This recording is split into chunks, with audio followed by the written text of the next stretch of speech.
Salam sejahtera kawan-kawan semuanya.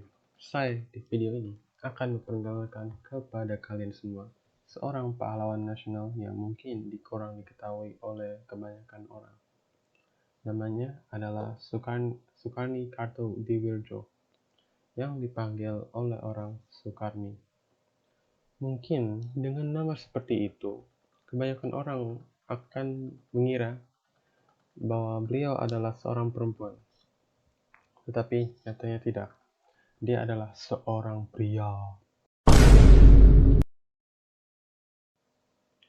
Beliau lahir di Jawa Timur, secara khususnya di Desa Sumberdiran, Garum, Blitar, pada tanggal 14 Juli 1916. Ia pun lahir di keluarga yang cukup berada untuk standar zaman itu. Keluarganya mendapatkan pendapatan dari berdagang di Pasar Garum, Blitar, tentunya di Jawa Timur.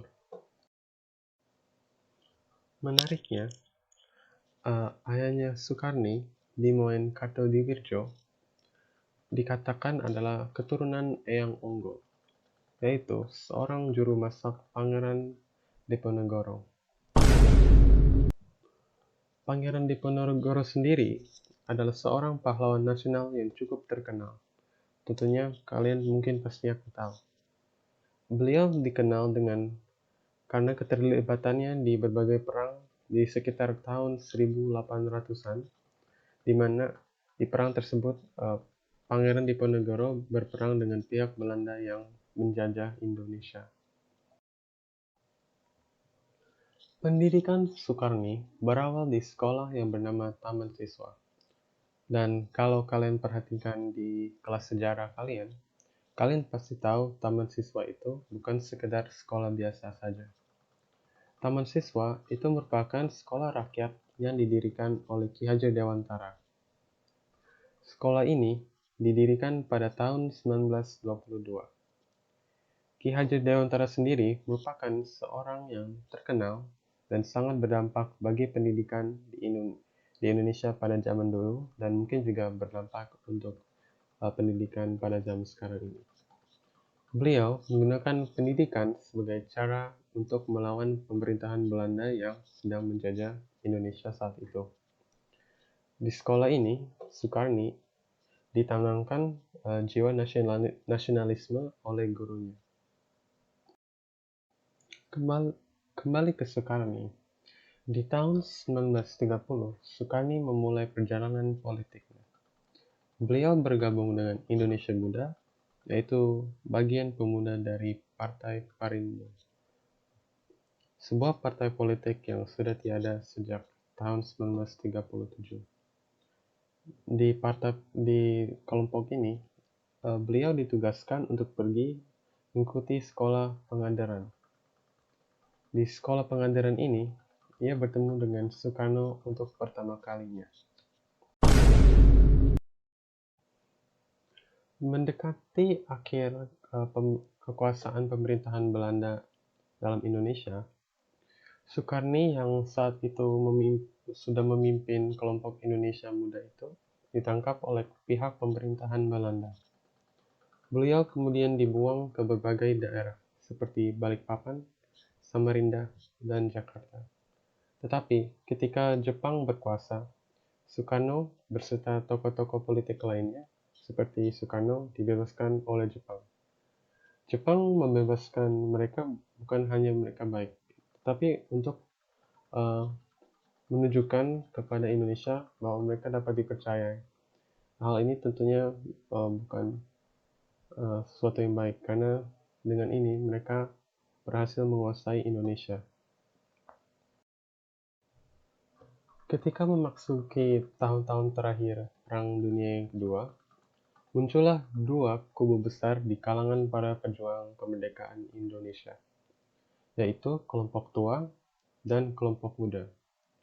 Kelompok tua yang dipimpin oleh Soekarno dan Muhammad Hatta menginginkan kemerdekaan secara politik dan terukur dan kurang lebih teratur dengan pemerintahan Jepang.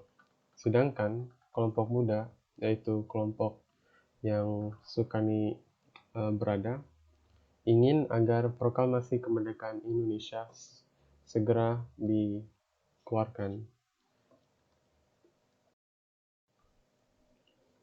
Hal ini menjadi asal mulanya kejadian Rengas Dengklok.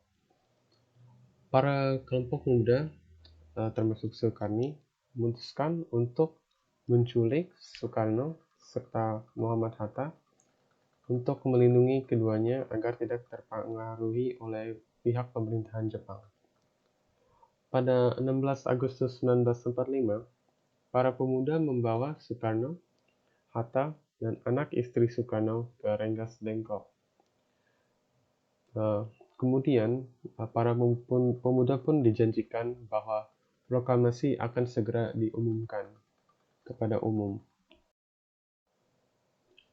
Malam harinya, para tokoh kemerdekaan berkumpul di rumah Laksamana Maeda, yaitu seorang Laksamana Jepang yang kurang lebih ingin Indonesia berhasil, untuk merumuskan teks proklamasi.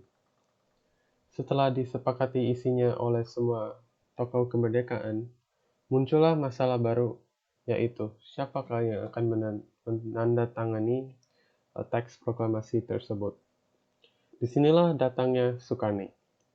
Beliau mengusulkan Soekarno dan Muhammad Hatta saja yang menandatangani teks proklamasi tersebut atas nama bangsa Indonesia.